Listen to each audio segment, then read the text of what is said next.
The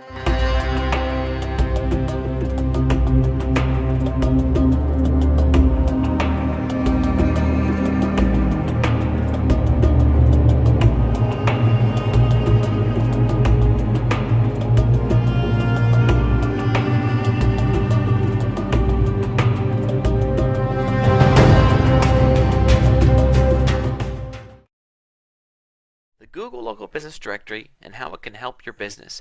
You may have never heard of the terminology Google Local Business Directory, or actually what it's called now, Google Places, but chances are you've seen it tons and tons of times.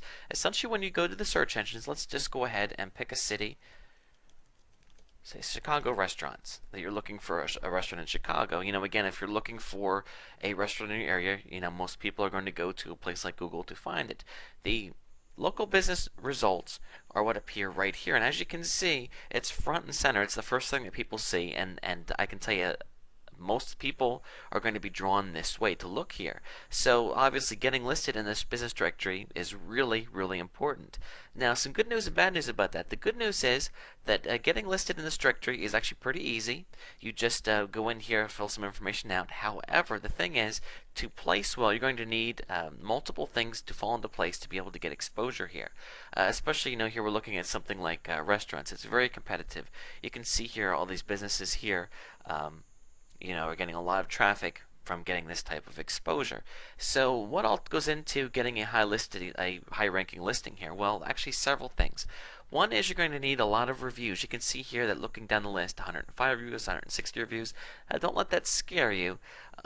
Chicago's a big place. Perhaps your restaurant isn't located, or business, whatever you have, isn't located in such a high profile place. You can see if we switch to a smaller city that the number of reviews go down quite a bit, but still you can see here the result is quite clear. You need good reviews to be in there.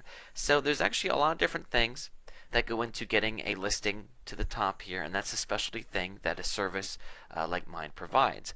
Just to give you an example of things that you need, obviously this listing needs to be optimized. There are certain things that need to be in here that I'm not going to say right now. Of course, you have to go with the service to really find out what they are.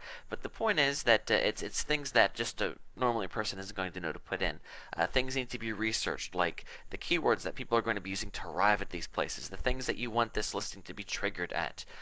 Things like reviews. Of course, reviews need to come from multiple places. If you look through the reviews here, you can see that these are from urbanspoon.com, but there's actually multiple places. City Voter. And actually, depending on the area you are, also means what reviews will be relevant as well. So a good local optimization campaign consists of coming in, taking a look at your business, and then determining, okay, you need some reviews, and then reviews need to be from here or from there, and then helping you along with that. Also, of course, you want to have pictures, but you'll need to have citations also. A citation is essentially when your business is listed in another directory, because just being in this directory isn't enough. The search engines need to see you appearing elsewhere as well. And like anything else, not every directory is equal. So what you need to do is you need to be appearing in the best listings. So when all these things come together, the result is an optimized listing that appears here. So for example, Harrisburg restaurants is something that a lot of people type in. Harrisburg restaurant, dropping the S off. Actually, it didn't trigger the results that time. Usually it does. Let's try Harrisburg PA restaurant. Okay, there we go. And as you can see here, these listings changed just a little bit because some people have optimized for one thing, some have optimized for another, which is why it is so important to sit down and take a look at the traffic that's out there and determine what exactly you want to optimize this listing for, so you can make the most of the traffic that you get. So again, the Google business listing, Google Places, very, very popular, very powerful, but it does need to be handled in the right way, and it is a bit complex, which is why I strongly suggest that you get out there and have someone help you with this, because the benefits can be incredible.